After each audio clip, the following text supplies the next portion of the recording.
দুজন নিখোঁজ ব্যক্তি, রামদাস কালে আর নির্মলা ওয়াগ। আর এমন এক জমির ডিল যাতে একটার পর একটা সমস্যা দেখা দিচ্ছিল। এই দুজনের মাঝে কি কোনো মিসিং লিঙ্ক ছিল? নমস্কার, আদাব, ক্রাইম পেট্রোল 10 থেকে আপনাদের সবাইকে স্বাগত। সিন্নারের 43 বছরের রামদাস কালে 2010-এর মে মাস থেকে নিখোঁজ রয়েছেন। তার খুড়তুতো ভাই গণেশ কালে পুলিশে তার মিসিং কমপ্লেন করেন। সেই বছরের নভেম্বর মাসে পুনে থেকে নির্মলা ওয়াগও নিখোঁজ হয়ে যান। তার মেয়ে শালিনী তার নামে মিসিং কমপ্লেন ফাইল করে। এই দুটি কেসের মাঝে মিসিং লিঙ্কটা কি ছিল? 3 বছর পর 2013 সালের এপ্রিল মাসে বিজয় তাম্বট, যিনি একজন উকিল, আর তার স্ত্রী সুবর্ণা তাম্বট, যিনি নাসিকে একটা ব্যবসা করেন, নাসিক থেকে দূরে নিজেদের একটা জমি বেচতে চাইছিলেন। জমিটা কিরণ সালুংকে কিনতে চাইছিলেন, যার নিজস্ব একটা কনস্ট্রাকশন বিজনেস রয়েছে। জমিটা সুবর্ণা তাম্বটের নামে ছিল। রঞ্জিত মুলে আর সতীশ নামদেব নামের দুই ব্যক্তি ডিলটা হতে দেখে। ডিলে প্রথম বাধাটা তখনই আসে যখন রঞ্জিত আর সতীশ কিরণ সালুংকে বলে যে এই জমিটা আসলে রামদাস কালের, যিনি 2010-এর মে মাস থেকে নিখোঁজ রয়েছেন। কিরণ সালুংকে, যিনি জমিটার জন্য অ্যাডভান্স দিয়ে ফেলেছেন, এসব শুনে অবাক হয়ে যান আর বিজয়ের কাছে এই ব্যাপারে জিজ্ঞেস করেন। বিজয় তাম্বট রঞ্জিতের কথাটাকে পুরোপুরি অস্বীকার করে। রঞ্জিত রামদাস কালের ভাই গণেশ কালেকে জমির ডিলের খবর দেয়। গণেশ কালে নাসিক পুলিশ স্টেশনে এই ঘটনার ব্যাপারে অভিযোগ দায়ের করে। অন্যদিকে জমিটির রেজিস্ট্রেশন প্রসেস শুরু হয়ে যায়। এখানে আরেকটা সমস্যা দেখা দেয়। রেজিস্ট্রেশন অফিসে জমির কাগজপত্রে একটা অদ্ভুত জিনিস লক্ষ্য করা যায়। সুবর্ণা তাম্বটের ডেথ সার্টিফিকেট জমির কাগজের সঙ্গে অ্যাটাচ করা ছিল। এসব দেখে কিরণ সালুংকে খুবই রেগে যান। কিন্তু এই জমি নিয়ে আসলে কি সমস্যা ছিল?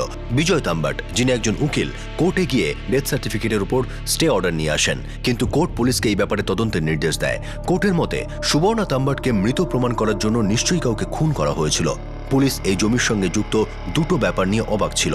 একদিকে গণেশ কালের দাবি ছিল যে জমিটা তার ভাই রামদাস কালের, যিনি এই জমিটা কোনোদিনই বেচেননি, আর অন্যদিকে সুবর্ণা তাম্বট, যিনি কিনা নিজেকে জমির মালিক হিসাবে দাবি করে যখন ডিল করতে গিয়েছিলেন তখন তারই জাল ডেথ সার্টিফিকেট নতুন করে সমস্যার সৃষ্টি করে। কিন্তু পুলিশ রেজিস্ট্রারের অফিস থেকে জমির কাগজপত্র বের করার আগেই বিজয় আর সুবর্ণা তাম্বট কিরণ সালুংকের কাছে জমিটা বিক্রি করে দেন।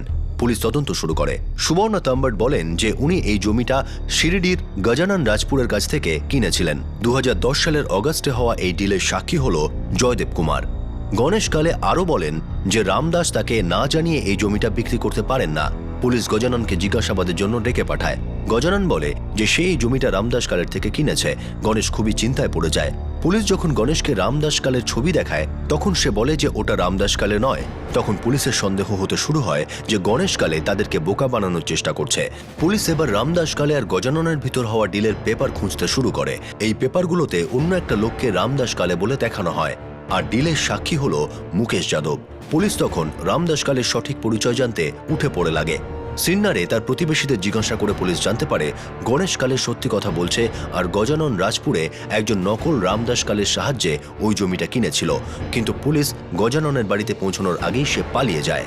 একই সঙ্গে বিজয় আর সুবর্ণা তাম্বটও নিজের বাড়ি ছেড়ে পালিয়ে যায়। পুলিশ নকল রামদাস কালেকে ধরে ফেলে, যার ছবি গজাননের নকল কাগজপত্রের মধ্যে ছিল।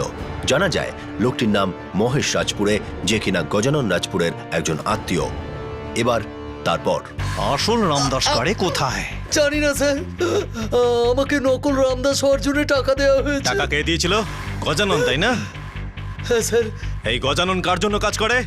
জানি না স্যার, আমাকে বিশ্বাস করুন। ও আমাকে বলেছিল আমার কিচ্ছু হবে না স্যার।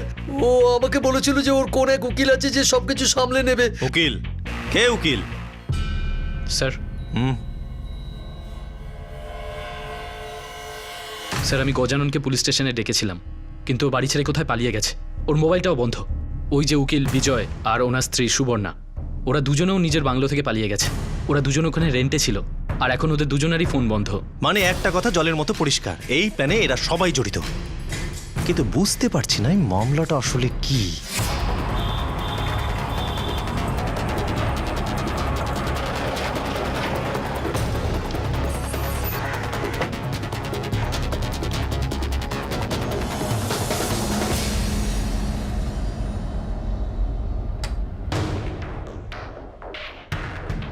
বিজয় আর ওর স্ত্রী 1 সপ্তাহ আগেই এখান থেকে চলে গেছে। কোথায় গেছেন? কিছু বলে গেছেন কোথায় যাচ্ছেন? না তো, কিচ্ছুই বলেনি। শুধু বলে গেল যে এখান থেকে চলে যাচ্ছি। সবাই এক এক করে পালিয়ে যাচ্ছে। এবার ওই ব্রোকার রমেশ পালিয়ে যাবার আগে খোঁজ নাও ও এখন কোথায় আছে। সত্যি বলছি স্যার, আমি কিছুই জানি না। রাতারাতি কোথায় উধাও হয়ে গেল? তুমি তো ওদের ব্রোকার, কিছু তো নিশ্চয়ই বলেছে। স্যার আমি মিথ্যে কথা বলছি না। আমি তো এটাও জানি না যে এরা শহর ছেড়ে পালিয়ে যাবে। হয়তো কোর্টের কেউ জানতে পারে এরা কোথায় গেছে। স্যার, ও ছোটখাটো একটা উকিল ছিল, এখন তো সেইভাবে কোনো কেসও লড়ছে না। আগেও পুনেতে কাজ করতো। আচ্ছা, ও যদি অন্য কোথাও কাজ করা শুরু করে থাকে তাহলে খবর পাওয়া যাবে ওর ব্যাপারে। আপনি একটা নোটিশ দিয়ে দিন, আমি সার্কুলেট করে দিচ্ছি। আমি তো শুধু ওনার থেকে এই জমিটা কিনেছি, এছাড়া বাকি লোকেদের সাথে কোনো সম্পর্ক নেই। ডিল হয়ে যাওয়ার পরেও আপনার সঙ্গে কোনো যোগাযোগ হয়েছে? না, কখনো না। অ্যাকচুয়ালি স্যার, আমার মাথা খারাপ হয়ে গেছে। যবে থেকে ওই জমিটা কিনেছি একটার পর একটা ঝামেলা হয়েই চলেছে। স্যার, আমি তো প্রথম থেকেই বলছি বড় গন্ডগোল আছে। দাদা আমাকে প্রায়ই বলতো খুব বড় সমস্যা না হলে ও জমিটা বেচবে না।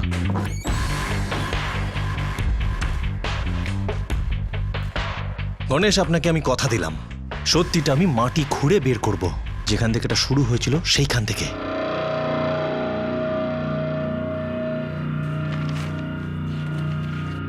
গজানন রাজপুরে তার আত্মীয় মহেশ রাজপুরেকে কাজে লাগিয়ে ডিলটা করেন।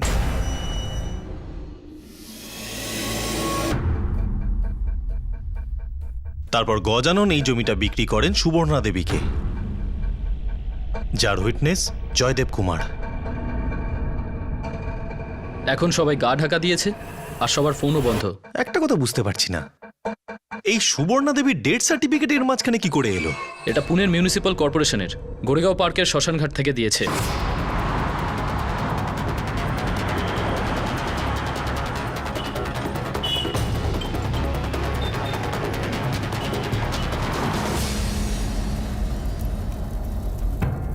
এক মিনিট স্যার।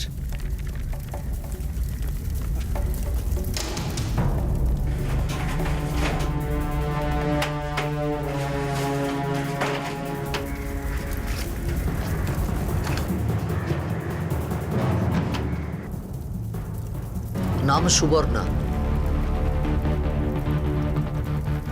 সুবর্ণ বিজয় তাম্বেট, 103 বিদ্যা কলোনি, কোথরুর, পুনে। সেরই অন্ত্যেষ্টিক্রিয়ারও একটা সাক্ষী আছে, মুকেশ যাদব।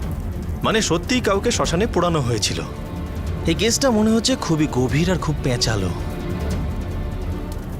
এই কেসটা আরো রহস্যময় হয়ে উঠছিল। বিজয় তাম্বটের স্ত্রী সুবর্ণা তাম্বটের নামে এক মহিলা শেষকৃত্য করে ফেলা হয়, আর অন্যদিকে ছিল রামদাস কালে, যিনি এখনো নিখোঁজ ছিলেন। জমি হাতানোর কেসের সঙ্গে সঙ্গে এটা একটা মার্ডার কেস বলেও মনে করা হচ্ছিল।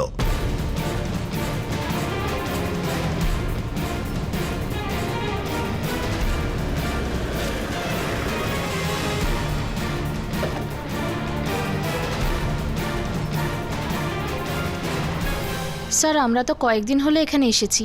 আমাদের ওই যে প্রতিবেশী আছেন, অনেক বছর এখানে আছেন, আপনি ওনাকে জিজ্ঞেস করতে পারেন। হ্যাঁ, চিনি তো, উকিল। ওর নাম ছিল বিজয়। হ্যাঁ, এই হচ্ছে ওই বিজয়। ওর স্ত্রী মারা যাবার পর ও এখান থেকে চলে যায়। দেখুন তো ইনি ওনার স্ত্রী কিনা। হ্যাঁ, এই তো সুবর্ণা, কিন্তু বেচারি এই পৃথিবীতে আর নেই। মৃত্যুর কারণ কি ছিল? হার্ট অ্যাটাক হয়েছিল স্যার, আমার মনে আছে। মুকেশ এসেছিল খবর দিতে।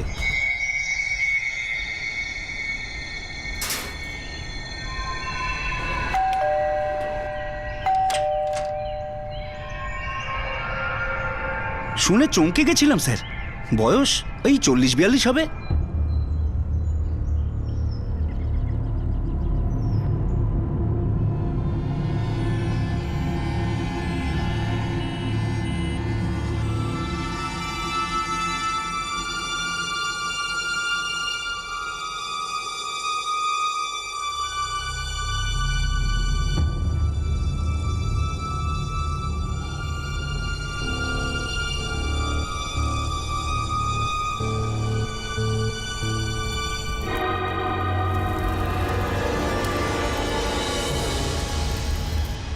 তারপর বিজয় ছেলেকে নিয়ে এখান থেকে চলে যায়। ওদের একটা ছেলেও আছে? হ্যাঁ, আসলে ও তখন এখানে ছিল না যখন ওর মা মারা যায়। সেই সময় ও কোথায় ছিল? সেটা তো জানি না, কিন্তু আপনি এসব কেন জানতে চাইছেন? হয়েছেটা কি? দেখুন, আমাদের মনে হয় সুবর্ণা দেবী বেঁচে আছেন। এখন প্রশ্ন হচ্ছে, যদি সুবর্ণা দেবী বেঁচে থাকেন তাহলে সেই দিন শ্মশানে কাকে পোড়ানো হয়েছিল? কি বলছেন কি আপনি? হ্যাঁ গোবিন্দ, বল, কোনো খবর? স্যার ওই জয়দেব এখানেই আছে। নাসিকে? হ্যাঁ স্যার, একটা বস্তিতে রয়েছে, ওর ওপর নজর রাখছি স্যার। একটা কথা বুঝতে পারছি না, কোনো উকিল তার স্ত্রীকে কেন মৃত বলে প্রমাণ করতে চাইবে? কোথাও গন্ডগোল আছে, যেটাকে চাপা দেওয়ার জন্য এসব নাটক করা হয়েছে। তারপর ডেটাবেস থেকে সেই ডেথ সার্টিফিকেট সমস্ত জায়গায় সার্কুলেট হয়েছে, সেটাই পরে নাসিকের রেজিস্টার অফিস যায়, যেখানে সুবর্ণা দেবীর নামে জমি ছিল। এই সুবর্ণা দেবীর পুরো ঠিকুজি কুষ্টি বার করো, নিশ্চয়ই কোনো ব্যাপার আছে। তাই তো ওনার নামে জালি ডেথ সার্টিফিকেট বানানো হয়েছিল।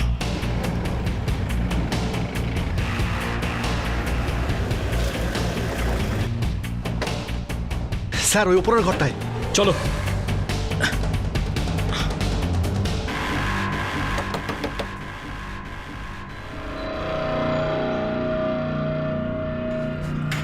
জয়দেব, জয়দেব দাঁড়া! জয়দেবকে ধরো পেছন থেকে।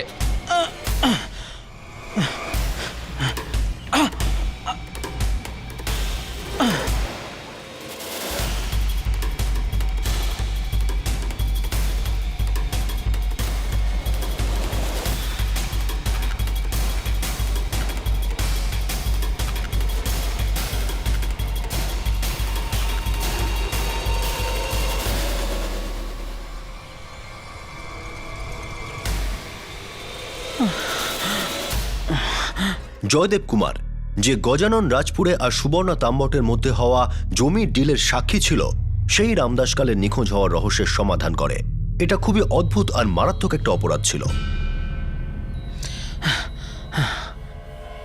এখন যদি তুই নাটক করিস আর বলিস তুই কিছুই জানিস না, তাহলে আমিও কিছু বলবো না। আমার এটা বলবে। স্যার আমি সব সত্যি কথা বলছি স্যার। যতক্ষণ তুই সত্যি বলবি ততক্ষণ আমার লাঠি চুপ থাকবে, না হলে। স্যার স্যার স্যার আমি বলছি স্যার। স্যার এই গজানন আর রামদাস দুজন বন্ধু স্যার। রামদাস ওর কাছ থেকে 3 লাখ টাকা ধার নিয়েছিল স্যার।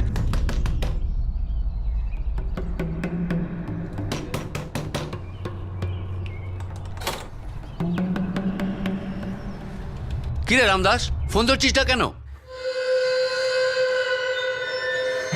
দাদা ফোনে ব্যালেন্স নেই আমার, এই দেখো।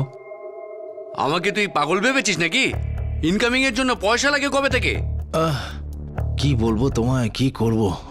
আমার টাকা আমায় ফেরত দে, আমার আর কিচ্ছু চাই না। তুমি তো জানো দাদা আমার কি অসুখ করেছে। চিকিৎসা করতে গিয়ে জলের মতো টাকা খরচ হয়ে যাচ্ছে, সব কাজকর্ম বন্ধ হয়ে গেছে। প্রপার্টির জন্য নতুন কাজ ধরে নিয়ে আজ কতদিন হয়ে গেল দাদা। ভীষণ দুর্বল হয়ে গেছি দাদা। দেখ রামদাস, আমি তোর অবস্থা খারাপ দেখে তোকে সাহায্য করেছিলাম। আরে 3 লাখ টাকা কি হাতের পুতুল নাকি? আমি কোনো ধনী শেঠ ফেট নই, আমার ঘর আছে, সংসার আছে। পাওনাদারেরা টাকা চাইতে আসে, বল আমি কি বলবো? দাদা আমাকে আর একটু সময় না, দাও। আর আমি পারছি না। তুই জমিটা বেচে দে আর আমার পয়সা ফেরত দে, ব্যাস। আমি যদি একটু উঠে দাঁড়াতে পারতাম ওই জমিটা কবে বিক্রি করে দিতাম দাদা, কিন্তু ওই ডাক্তারের পিছনে ঘুরতে ঘুরতেই আমার সময়টা কেটে গেল। তুমি আর 6 মাস অপেক্ষা করো, ডাক্তারবাবু বলেছেন আমি 6 মাসে ঠিক হয়ে যাব। এত সময় আমি দিতে পারবো না, আমার যত তাড়াতাড়ি সম্ভব এই টাকা চাই, ব্যাস। তাহলে তুমি একটা কাজ করো, তুমি ওই জমিটা কিনে নাও, তার থেকে নিজের টাকাটা নিও আর বাকি টাকাটা আমাকে দিয়ে দিও। জমিটা কততে বেচবি? এই বাজার দর অনুযায়ী হবে 1.25 কোটি। 1.25 কোটি? মাথা খারাপ হয়েছে নাকি? এত টাকা আমি কোথা থেকে আনবো? তাহলে তুমি আর একটু সময় দাও। গজানন আমার বন্ধু, আমরা দুজনে মিলে সিরিডিতে জমির অনেক কাজ করেছি। ওই আমাকে বলেছিল। আর পারছি না, 1 বছর ধরে 3 লাখ টাকা ওর কাছে আটকে আছে। সোজা আঙুলে ঘি না উঠলে আঙুল বাঁকা করতে হবে। আরে মরা লোককে আর কি মারবো, ও তো এমনিতেই অসুস্থ। যে কোনোভাবেই হোক আমি ওই 3 লাখ টাকা পেয়ে গেলেই হলো, ব্যাস। কেস করে দে, জেলে ঢুকিয়ে দে বেটাকে। জোর জবরদস্তি করলে তবেই টাকাটা পাবি। কি করে? আমার আর আমার ভাইয়ের প্রপার্টি নিয়ে ঝামেলা চলছিল, তাই আমি পুনেতে একটা উকিলের সঙ্গে দেখা করেছিলাম। কোন উকিল? বিজয় তাম্বট? হ্যাঁ ওই।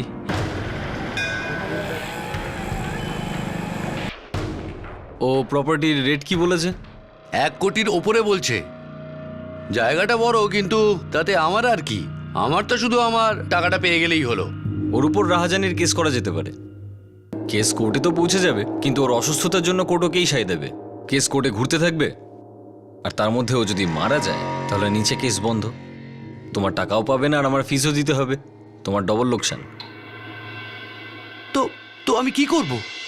যেভাবেই হোক আমাকে আমার 3 লাখ টাকা পাইয়ে দিন, ব্যাস। একটা কাজ করা যেতে পারে, তুমি টাকাও বেশি পাবে, কিন্তু তার উপরে যেটা লাভ হবে সেটা আমার। মানে? তাহলে এই পুরো প্ল্যানটা বিজয় তাম্বাটের ছিল।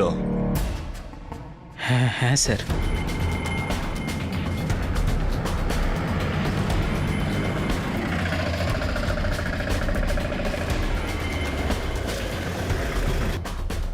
এই চ, গাড়িতে উঠে পড়।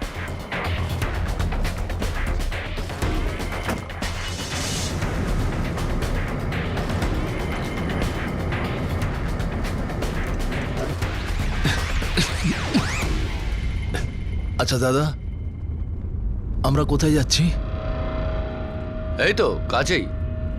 কি কাজ আছে? আমার টাকা উসুল করতে হবে। রামদাস, একটা প্লট আছে, তুই যদি আমাকে ওটা বেচতে সাহায্য করিস তো ভালো হয় আর কি। তুইও নিজের ভাগটা রেখে দিবি। আর হ্যাঁ, ওই যে 3 লাখ টাকা ধার নিয়েছিলি না, সেটা আর দিতে হবে না।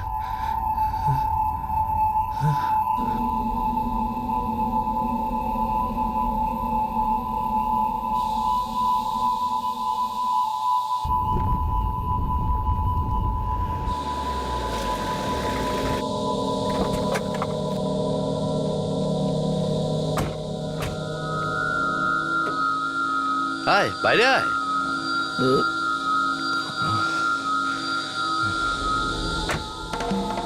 দাদা, জমিটা কোথায়? ওই তো ওদিকে, একদম ফাঁকা প্লট।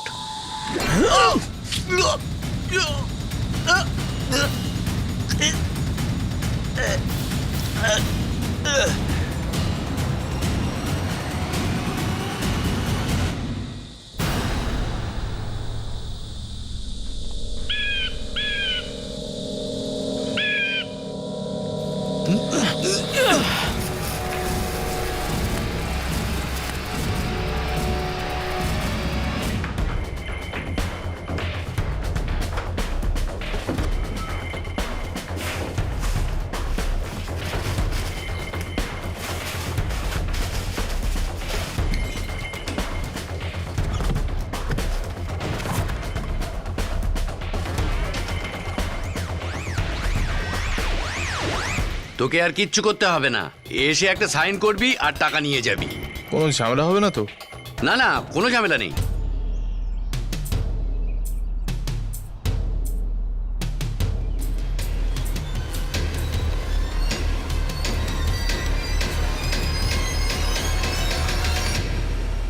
সেজন্য রামদাসের নামে একটা ব্যাংক অ্যাকাউন্ট খুলতে হবে। ওই নামেরই আইডি দরকার হবে প্লটের ডিলের সময়।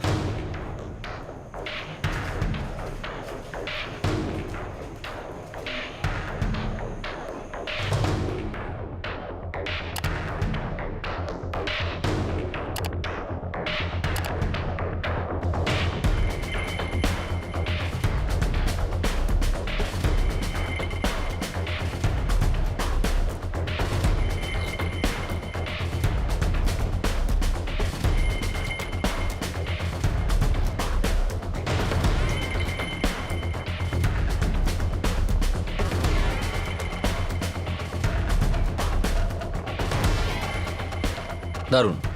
এবার পরের প্ল্যান। 2 মাস পরে তুমি এই প্লটটা আমার স্ত্রী সুবর্ণাকে বিক্রি করবে। আমি তোমাদেরকে 15 লাখ টাকা দেব, সেটা নিজেদের মধ্যে ভাগ করে নেবে।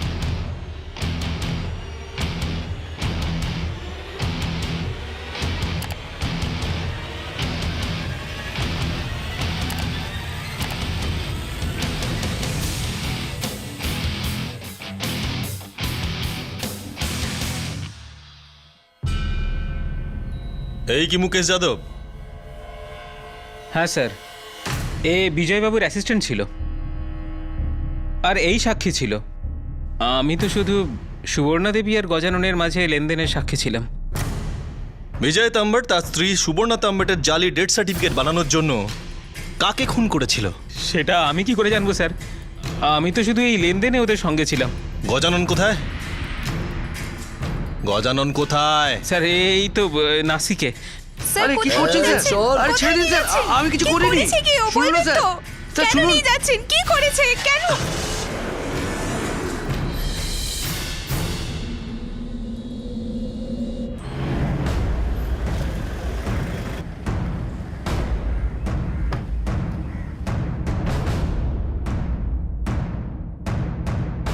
স্যার, এপ্রিল 2010-এ আমরা একটা লাশ পেয়েছিলাম।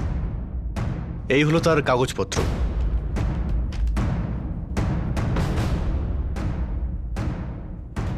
লাশটা পুরোপুরি পচে গিয়েছিল। সমস্ত পুলিশ স্টেশনে খবর দিয়েছিলাম, খবরের কাগজেও বিজ্ঞাপন দিয়েছিলাম, কিন্তু কেউই খোঁজ নিতে আসেনি। গণেশবাবুকে দিয়ে এখন এটা শনাক্ত করতে হবে।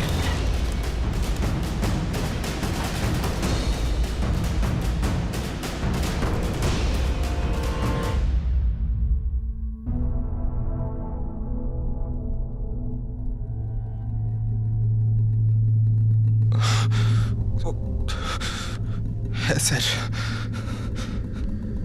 এই আমার দাদা রামদাস কারে। এপ্রিল 2010-এ গজানন রাজপুরে আর জয়দেব কুমার এনাকে হত্যা করে। আপনি ঠিকই বলছিলেন, ওরাই এনার জমিটা হাতিয়ে পরে বিক্রি করে দেয়।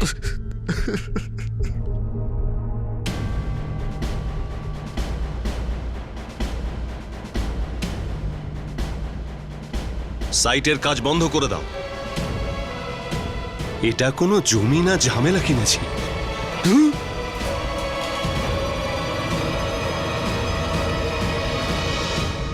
বিজয় তাম্বট একজন উকিলই এই সমগ্র কেসটার মাস্টারমাইন্ড ছিল। রামদাস কালেকে খুন করা, তার জমি তারই মতো দেখতে একজনকে দিয়ে বিক্রি করা, তারপর সেই জমিটা নিজের স্ত্রীর নামে কেনা, আর ফাইনালি সেই জমিটাকে কিরণ সালুঙ্কের নামে বিক্রি করা। এই সব কিছু বিজয় তাম্বটেরই প্ল্যান ছিল। কিন্তু এখনো একটা রহস্যের সমাধান বাকি ছিল। সেই মহিলা যাকে সুবর্ণার নামে সৎকার করা হয়েছিল, তিনি তাহলে কে ছিলেন?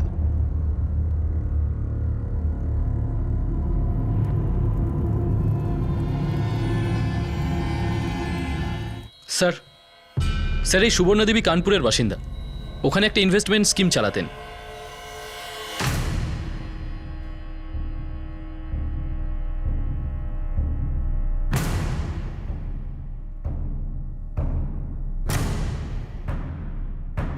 দু সালে এইসবের জালিয়াতি ধরা পড়ে, পুলিশও খোঁজ করছিল।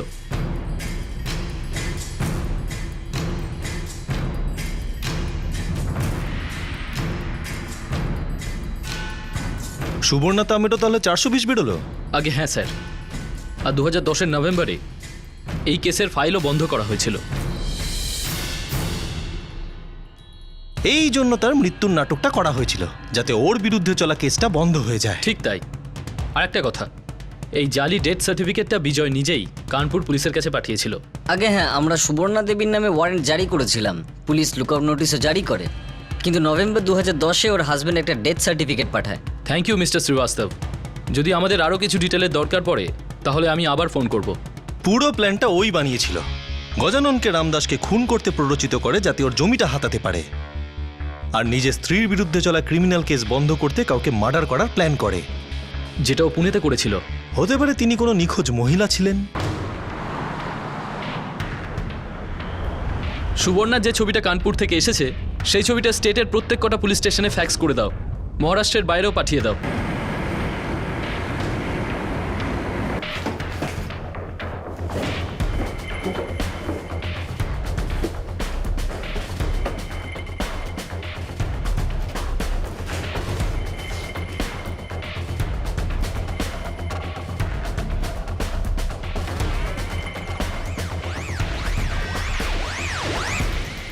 স্যার, এই কেসটা 2010 সালের, এখনো সমাধান হয়নি। নির্মলা বাগ, বয়স 48। এই নিন স্যার।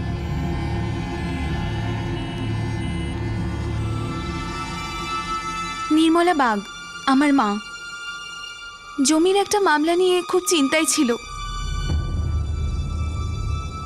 এই মিসিং কমপ্লেনটা ওর মেয়ে শালিনী লিখিয়েছিল।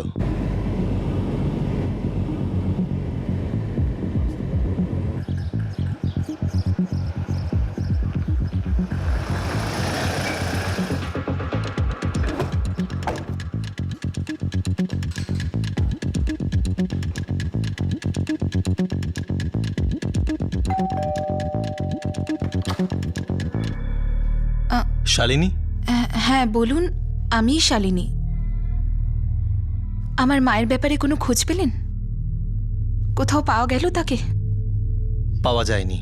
তাহলে কি দরকারি? কিছু কি বলতে এসেছেন? আপনি কোনো বিজয় তাম্বট বলে কাউকে চেনেন? এই নামে কাউকে বলতে, হ্যাঁ, উনি তো আমার মায়ের উকিল ছিলেন। মা যখন নিখোঁজ হয় তখন আমি ওনার সাথে দেখা করি। না শালিনী, নির্মলা দেবী তো এখানে আসেননি। কেন, কি হয়েছে? মা 1 সপ্তাহ ধরে বাড়ি আসেনি, কোনো আত্মীয় স্বজনে বাড়িও যায়নি। কি জানি মা কোথায় চলে গেল। আমিও জানি না। দেখো, লাস্ট টাইম যখন ওনার সঙ্গে আমার দেখা হয়েছিল, আমি ওনাকে তোমার বাবা মানে ওনার এক্স হাজব্যান্ডের সঙ্গে আউট অফ কোর্ট সেটেলমেন্টের কথা বলেছিলাম, কিন্তু তারপরে তো উনি ফিরে আসেননি। এটা নভেম্বরের 20 তারিখের কথা। 21শে নভেম্বর আমি পুলিশের কাছে মিসিং কমপ্লেন দায়ের করি। ওনারা আমার বাবাকেও ডেকেছিলেন মায়ের ব্যাপারে জিজ্ঞাসাবাদের জন্য। কি হয়েছে কি আমার মায়ের সাথে? আপনারা হঠাৎ এইসব ব্যাপারে কেন জিজ্ঞাসাবাদ করছেন? আমরা শুধু এইটা বোঝার চেষ্টা করছি যে এই বিজয় তাম্বটের সাথে তোমার মায়ের কি সম্পর্ক ছিল। আমি বুঝলাম না।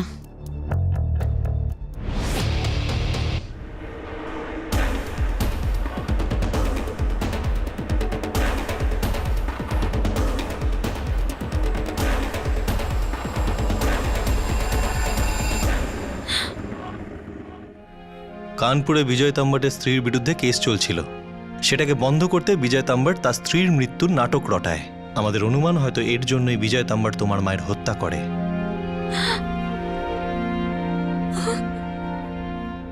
আর এতদিন ধরে আমি আমার বাবাকেই দোষী ভেবে এসেছি।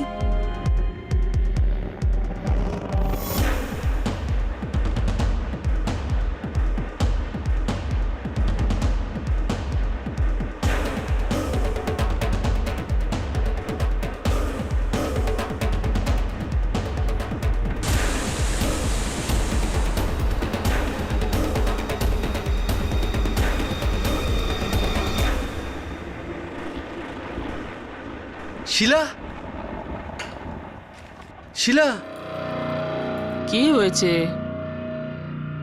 এই দেখো। হে ভগবান! ও তো বলেছিল ও উকিল, দেখছি তো ওয়ান্টেড ক্রিমিনাল। এবার কি করব? আমরা তো এদেরকে বাড়ি ভাড়া দিয়েছি। वाह बहू बेटा वाह, अखबार के साथ इलायची वाली गरम चाय मिल जाए ना तो मुझे बहुत मजा आता है। वाह वाह वाह।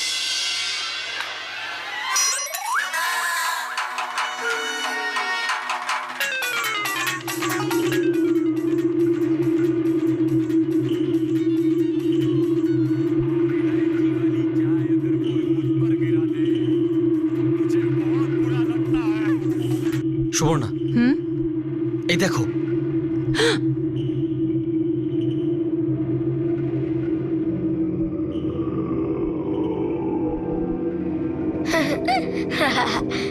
বিজয়, এবার আমরা কোথায় যাব?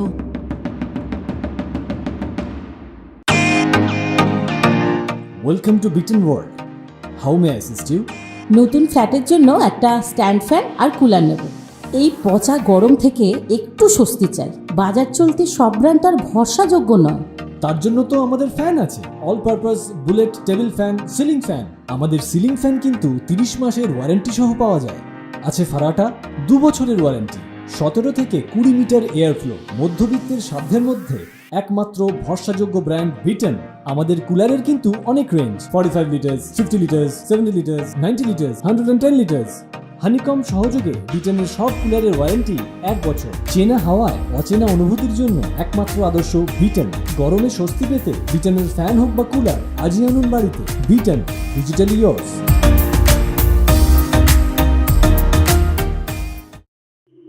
বিজয়, এবার আমরা কোথায় যাব?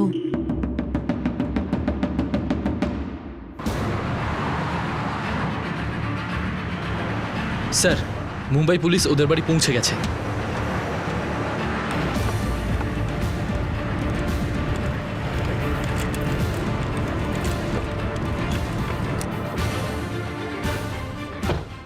স্যার, আমি রমাকান্ত। আমার ফ্ল্যাট এখানে 3rd ফ্লোরে। ওরা এখানেই আছে।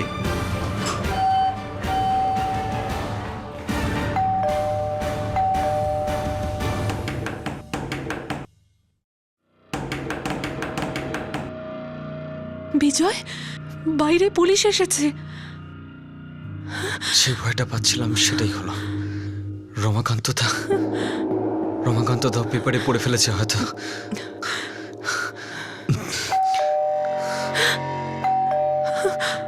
কি হয়েছে মা? তুমি দরজা কেন খুলছো না? কি আছে বাইরে?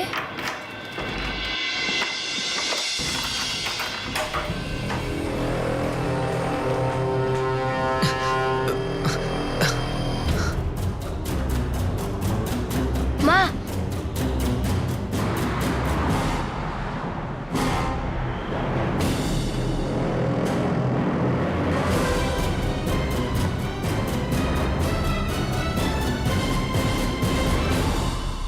তোমার সব অপরাধের হিসেব আমার কাছে আছে, সমস্ত প্রমাণ, সমস্ত সাক্ষী, সবকিছু। রামদাস কারে এনাকে খুন করে এনার জমি হাতানোর প্ল্যান তোমারই ছিল। গজানন আর জয়দেবকে এই প্ল্যান তুমি বুঝিয়েছিলে। আমাদের সন্দেহ, যে মহিলাকে তুমি তোমার স্ত্রী সাজিয়ে অন্ত্যেষ্টিক্রিয়া করেছ তার খুনও তুমিই করেছ। নির্মলা বাগ, কিছু মনে পড়ল?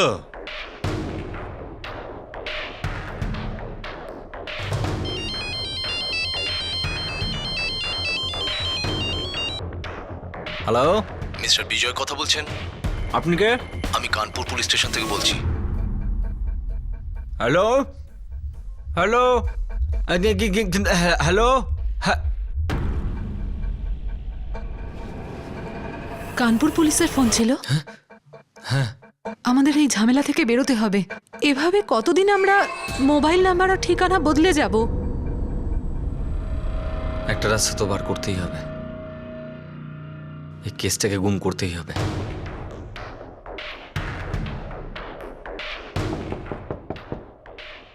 Come in.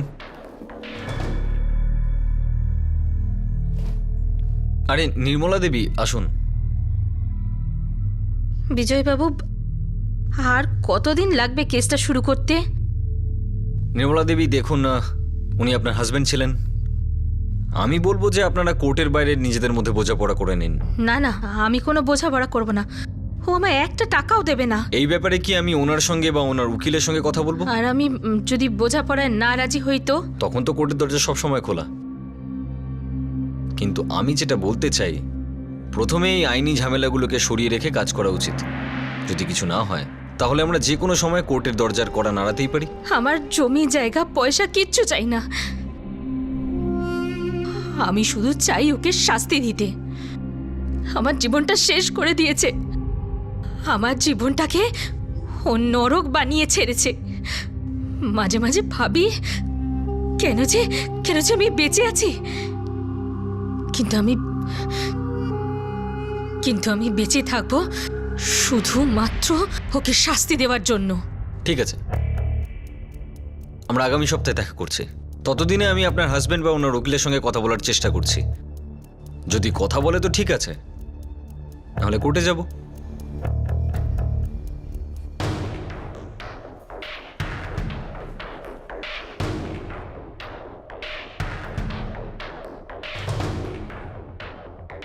খুব চিন্তিত মহিলাটা, অনেক দিন ধরে বাড়ি যায় না, এদিক ওদিক ঘুরে। একটা মেয়ে আছে যে ওর খবর রাখে, না হলে এছাড়া আর কেউ নেই। যদি ওর মেয়ে জানতে পারে তো? কেউ জানতে পারবে না। রামদাসের ব্যাপারে কি কেউ এখনো জানতে পেরেছে? ব্যাস এক ঝটকায় তোমার এগেনস্টে সমস্ত কেসের দফা রফা করে দেবো। পরের সপ্তাহে অফিস আসছে। Welcome to bitten world. How may I assist you? নতুন ফ্ল্যাটের জন্য একটা স্ট্যান্ড ফ্যান আর কুলার নেব। এই পচা গরম থেকে একটু স্বস্তি চাই। বাজার চলতে সব ব্র্যান্ড তো আর ভরসাযোগ্য নয়। তার জন্য তো আমাদের ফ্যান আছে, all purpose bullet table fan, ceiling fan. আমাদের সিলিং ফ্যান কিন্তু 30 মাসের ওয়ারেন্টি সহ পাওয়া যায়। আছে ফারাটা 2 বছরের ওয়ারেন্টি, 17 থেকে 20 মিটার এয়ার ফ্লো। মধ্যবিত্তের সাধ্যের মধ্যে একমাত্র ভরসাযোগ্য ব্র্যান্ড বিটেন। আমাদের কুলারের কিন্তু অনেক range, 45 litres, 50 litres, 70 litres, 90 litres, 110 litres. Honeycomb সহযোগে ব্রিটেনের সব কুলারের ওয়ারেন্টি 1 বছর। চেনা হাওয়ায় অচেনা অনুভূতির জন্য একমাত্র আদর্শ ব্রিটেন। গরমে স্বস্তি পেতে ব্রিটেনের ফ্যান হোক বা কুলার, আজই আনুন বাড়িতে। Britain, digitally years. ব্যাস এক ঝটকায় তোমার এগেনস্টে সমস্ত কেসের দফা রফা করে দেবো। পরের সপ্তাহে অফিস আসছে।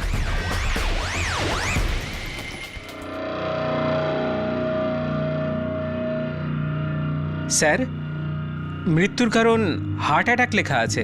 চলবে, ওরা শুধু সার্টিফিকেট চায়, মৃত্যুর কারণ নয়। ও দুটোর সময় আসবে। আমি ততক্ষণ বাইরে অপেক্ষা করব। আমি ওনাকে কথায় ভুলিয়ে রাখবো।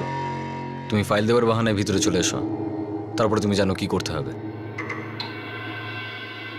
নির্মলা দেবী, আপনি ঠিক বলেছিলেন, আমাদের কোর্ট যাওয়া উচিত।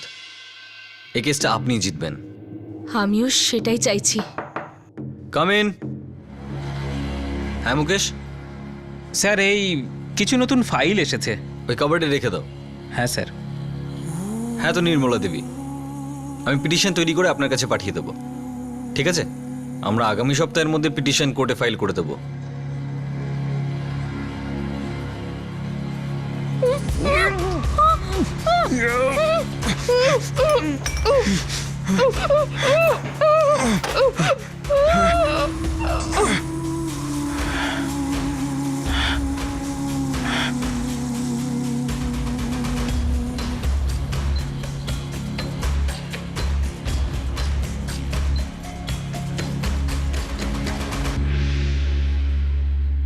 স্ট্রেঞ্জ, আপনি তো একজন উকিল, আর আপনিও তো যথেষ্ট শিক্ষিতা। তা সত্ত্বেও আপনারা দুজন অপরাধের রাস্তায় পা বাড়ালেন। নিজেদের ভোগ বিলাসের জন্য কাউকে ঠকাতে, কাউকে খুন করতেও ছাড়লেন না। আপনাদের তো একটা সন্তানও আছে।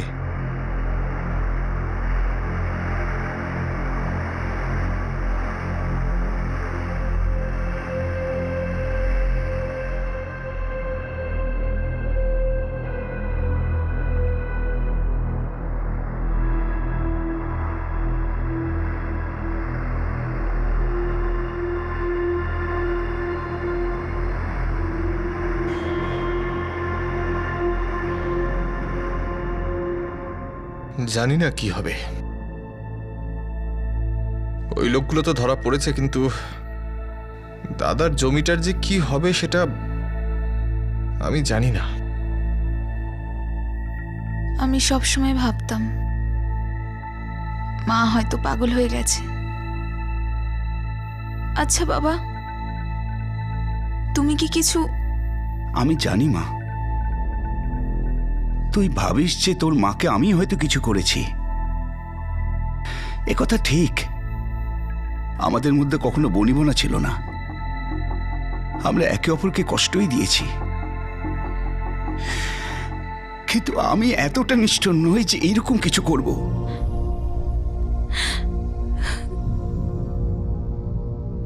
আমি তো এটা স্বপ্নেও ভাবতে পারছি না যে এই উকিল আর ও স্ত্রী এত বড় অপরাধী আর খুনি বেরোবে। ভদ্রতার মুখোশ পড়ে থাকতো। আমার এই জমিটা কেনাই ভুল হয়ে গেছে। যবে থেকে কিনেছি একটার পর একটা বাধা এসেই চলেছে।